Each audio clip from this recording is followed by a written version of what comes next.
दोस्तों नमस्कार।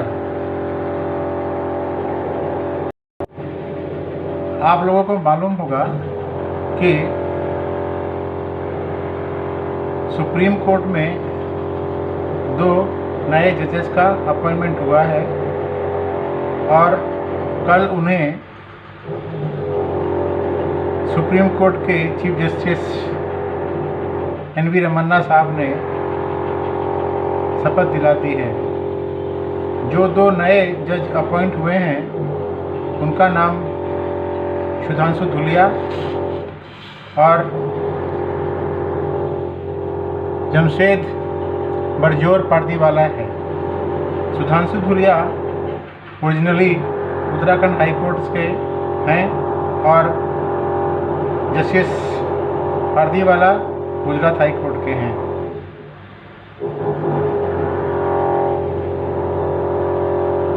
करीब 12 साल से लीगल प्रोफेशन में होने के कारण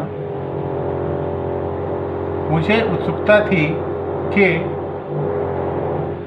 दोनों जजेस को सुप्रीम कोर्ट में जो अपॉइंटमेंट किया गया है उसमें क्या क्राइटेरिया रहा होगा। सुधांशु धूलिया को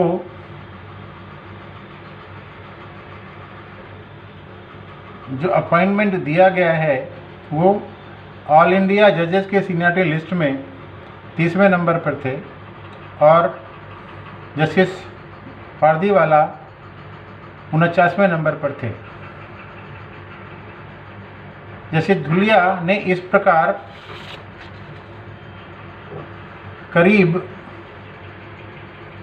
23 हाई कोर्ट के chief justices, acting chief justice को सुपरसीड किया है और जस्टिस पारदीवाला ने करीब 49वें लिस्ट पर थे और उन्होंने ना केवल 23 हाई कोर्ट और हाई कोर्ट के चीफ जस्टिस और एक्टिंग चीफ जस्टिस को सुपरसीड किया है, लेकिन 25 हाई कोर्ट के और जजेस को सुपरसीड किया है।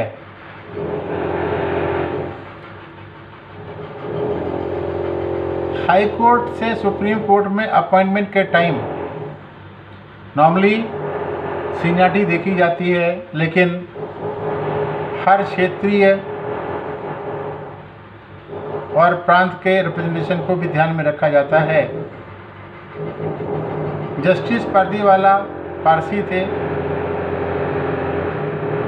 इसलिए शायद उनका अपॉइंटमेंट सुप्रीम कोर्ट में किया गया है। वो गुजरात हाई कोर्ट में 3रे नंबर के जज थे।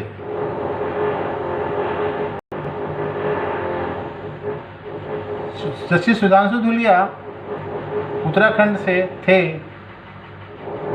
और शायद उत्तराखंड का कोई रिप्रेजेंटेशन सुप्रीम कोर्ट में नहीं था, इसलिए उनको अपॉइंटमेंट किया गया है।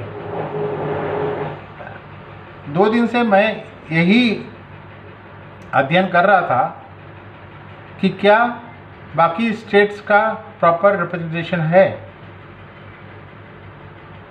अगर ध्यान से आप सारे सुप्रीम कोर्ट के चीफ जस्टिस की लिस्ट को खंगालते हैं तो समझ में आता है कि 50% स्ट्रेंथ दिल्ली, बॉम्बे, पंजाब और इलाहाबाद हाई कोर्ट की है, जबकि बाकी स्टेट का रिप्रेजेंटेशन नहीं है। खैर, ये सुप्रीम कोर्ट और सुप्रीम कोर्ट के कॉलेजियम का प्रेरोगेटिव है, किसको अपॉइंट करते हैं, किसको अपॉइंटमेंट नहीं करते हैं।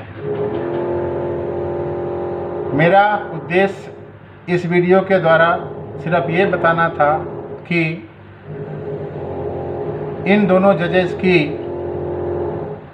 पोजीशन क्या थी और आज वो सुप्रीम कोर्ट के जज बन के बैठ गए हैं। यहाँ पर यह भी बताना ज़रूरी है कि जस्टिस पारदीवाला साहब 3 मई 2028 को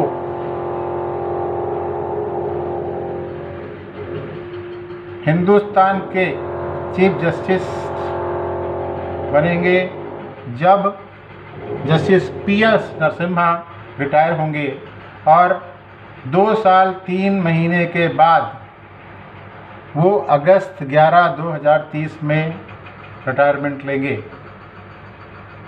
यानी अब आज की डेट में आप 2030 तक कौन हिंदुस्तान का चीफ जस्टिस रहेगा उसकी लिस्ट आराम से बना सकते हैं, अगर इसी तरीके से जो क्राइटेरिया आज की डेट में है चीफ जस्टिस अपॉइंटमेंट का ये चलता रहा तो। ये छोटी सी जानकारी जो मुझे महत्वपूर्ण लगी वो आपके साथ में शेयर करना चाह रहा था। अगर ये वीडियो आपको अच्छा लगता है तो आप इसको लाइक करें, शेयर करें, मेरे चैनल को सब्सक्राइब करें। धन्यवाद।